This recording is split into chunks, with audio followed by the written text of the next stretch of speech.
저는 그럴 줄 몰랐는데 바로 받으시더라고요. 회의 중인데 짧게 좀 얘기해달라고 해가지고 아직도 하고 계신가요? 물어봤어요.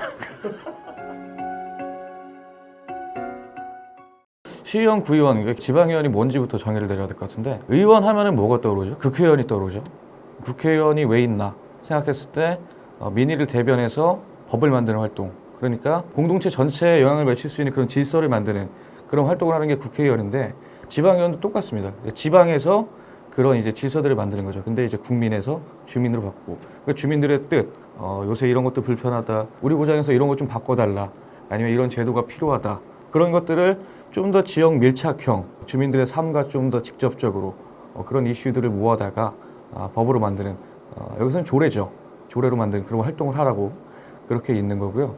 사실 그 역할이 다릅니다. 지방자치단체는 특히나 시장, 군수, 아니면 뭐 도지사 이런 분들의 권력이 막강하기 때문에 뭐 세간에서는 그러잖아요.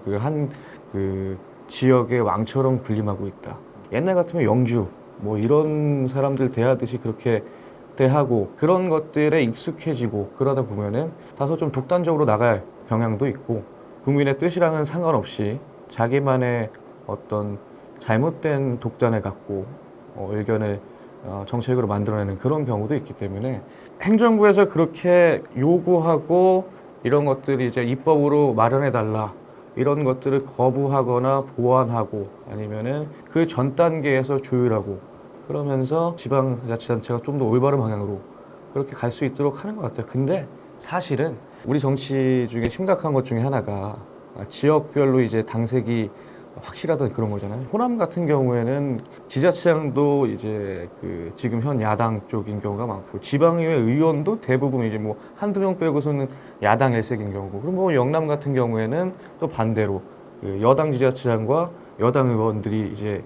합심해서 뭐 한 방향으로 끌고 나가는 경우도 있고, 그래서 그런 것들을 보면서 많이 좀 실망을 느끼실 것 같아요. 본연의 어떤 그 지방의원들의 역할을 못하고 있다, 이런 것들을 많이 보실 것 같습니다. 원래 생긴 거는 저기 1공화국 때부터 지방의원 자체는 있었는데 이제 2공화국 들어서고 하면서 한동안 지방의원이 없었다가 1990년대 들어가지고 다시 이제 지방의원 제도가 부활을 했습니다. 근데 원래는 재밌는 게 그 법에서도 명예직으로 그렇게 지정을 해서 원래부터 명예직이었어요. 지방자치법에서 지방의원들을 이제 규정하고 있는데, 그 개정 연역을 보면은 한마디로 표현하자면은 지방의원들의 어떤 전문화의 과정이었다. 그러니까 달해받는 게 이제 월정수당하고 이제 의정활동비라고 해서, 의정활동비는 의정 자료를 모으든가 뭐 연구활동이라든가 이런 것들, 그걸 하라고 받는 이제 의정활동비라는 게 있고, 그리고 그 달에 직무를 하면서 받는 월정 수당이라는 게 수당 개념인 거죠. 그리고 교통비라든가 이런 여비, 그렇게 이제 세 가지 정도로 나뉘는데, 보통 이제 의원들이 얼마 받냐고 할 때는 의정활동비랑 월정 수당을 갖고 판단을 해요. 근데 지금 지방의원들 똑같이 의정활동비는 그냥 120만 원에서 110만 원 뭐 이렇게 이제 고정이 돼 있고, 근데 월정 수당은 이제 지자체별로 되게 이제 편차가 커요. 똑같은 기초의회라도 수원시같이 이제 100만 넘어가는데, 아니면은 뭐 여주시라든가 이런 이제 자그마한 이제 시 요런 데들은 이제 편차가 크고 300만 원을 받는 데도 있고 400만 원 받는 데도 있고 200만 원 받는 데도 있고, 평균적으로 봤을 때 광역의회 같은 경우는 한 6천만 원 선 연에 받는다고 생각하시면 될 것 같고, 기초의회는 4천만 원 정도. 그래서 평균 하면은 뭐 4천에서 5천만 원 사이 그 정도 되는 것 같아요. 요새 이제 근로자 평균 연봉이 어떻게 될지 모르겠습니다만 그것보다 약간 상향 되게 받고 있다. 운전 기사 같은 거나 네. 뭐 이런 좀 직종이 있는 분들도 채용을 할 수 있는, 그러니까 이게 교통비 정도나 이제 어떤 일을 할 때 부대적으로 그 들어가는 비용, 실비 쪽으로 이제 지급하는 그런 비용 개념인 거지, 이번 연도는 기사 비용으로 이만큼 이제 배정해드리겠습니다, 이런 것들은 없는 것 같아요. 국회의원하고 일단 비교를 하자면은, 국회의원들도 뭐 그 본인들한테 안 좋은 법 만들기 되게 어렵잖아요. 뭐 수당 깎거나 아니면은 뭐 그 예산 깎거나 이러기 힘든데, 지방의원도 그러지 않았을까 싶어요. 최초에 이제 명예직으로 시작했기 때문에 당연히 겸직이 있는 게 그때는 응당 당연한 일이죠. 겸직을 하고 있는 와중에 부수적으로 이제 지방의원 일을 한다, 이런 이제 개념이었는데, 말씀드렸다시피 수당이 생겼잖아요. 일반 이제 근로자보다도 많은 이제 수당. 광역의원은 대기업 연봉이죠. 뭐 6천만 원 넘어가고 그러면은. 그렇기 때문에 그렇게 이제 수당이 생겼음으로 인해서 지방의원에 대한 그 이미지라든가 기대하는 바가 달라졌기 때문에 겸직 제도도 바뀌고 국회의원처럼 이제 막거나 영리 활동에 대한 제한을 하거나 이랬어야 되는데 그거를 특정 몇 개만 금지하고 다 풀어놓는 형태로 아직까지도 그게 유지가 되고 있는 거죠. 지방의원에 대해서 정부의 지원이라든가 뭐 지자체의 지원이 더 올라갈수록 겸직은 차제는 이제 금지하는 방향으로 가는 게 맞다고 생각을 해요. 의원이라고 생각하는 국회의원 지방의원 되게 바쁘다 네. 그런 인식이 있는데 네. 근데 그러면서 다른 일을 또 할 수 있다. 사실 뭐 겸직하면은 직업 활동만 많이 떨어지는데 저희가 생각했을 때는 겸직은 이제 직위와 직무를 혼합한 개념입니다. 국회법이나 지방자치법에서는 오히려 좀 직위 쪽을 더 강조하고 있고 어떤 직에 올라서 하면 안 된다. 왜냐면 그 이해 충돌을 막으려고 하는 거죠.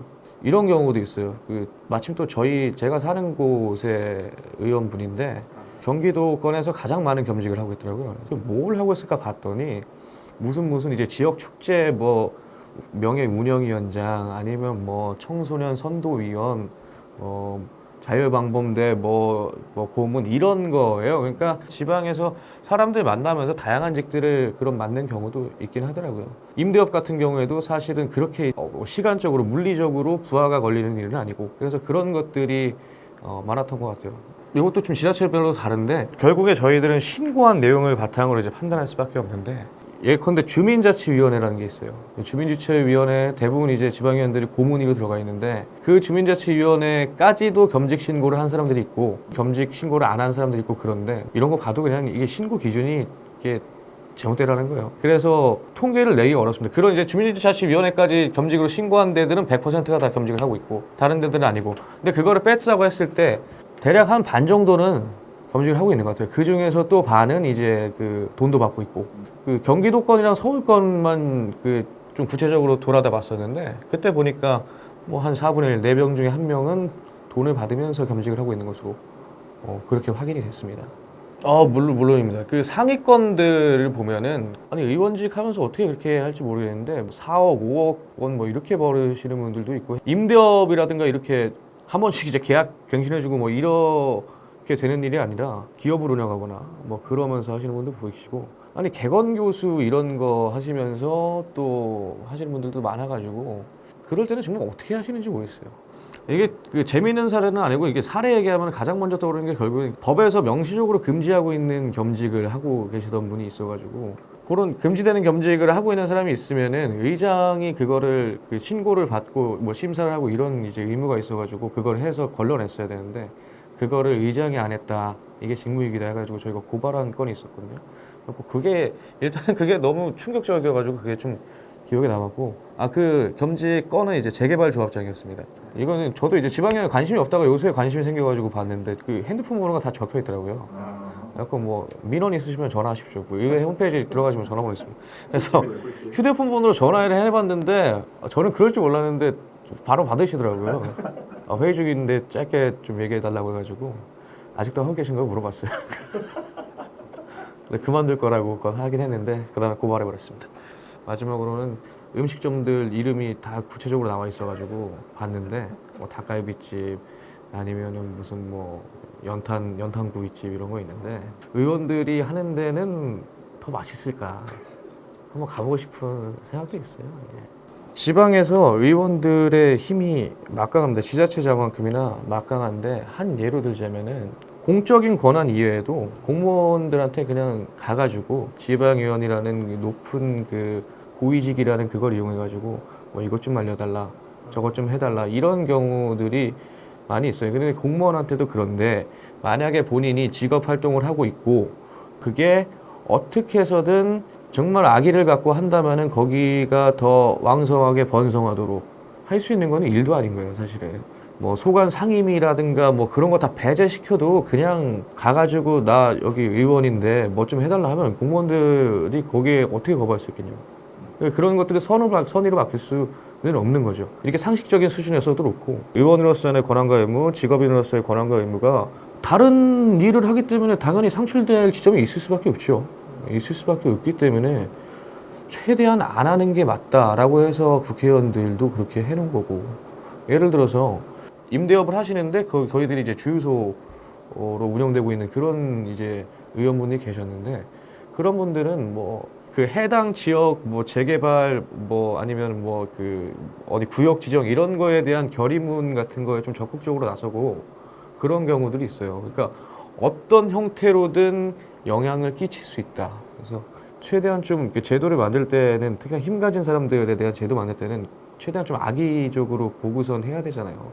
그래서 겸직은 최종적으로는 국회의원 정도 수준까지 금지하는 게 맞지 않나. 계속 이런 얘기를 하고 있는 거야. 아까 전에 이제 그 겸직 하시는 분들이 많다고 했는데 그럼에도 불구하고 겸직 안 하시는 분들이 많이 있는데 그분들은 존중받아야죠. 그리고 항상 좀 가슴 아픈 게 국회 없애전 말까지는 제가 못 본 것 같아요. 국회의원들 뭐 수당 줄이자, 뭐 명수 줄이자 얘기는 있는데 지방의회는 제가 이제 보도자료라든가 이런 거 낼 때마다 기사 쓰시는 분들 기사 댓글 보면은 줄이자가 아니라 없애자 쪽으로 가요.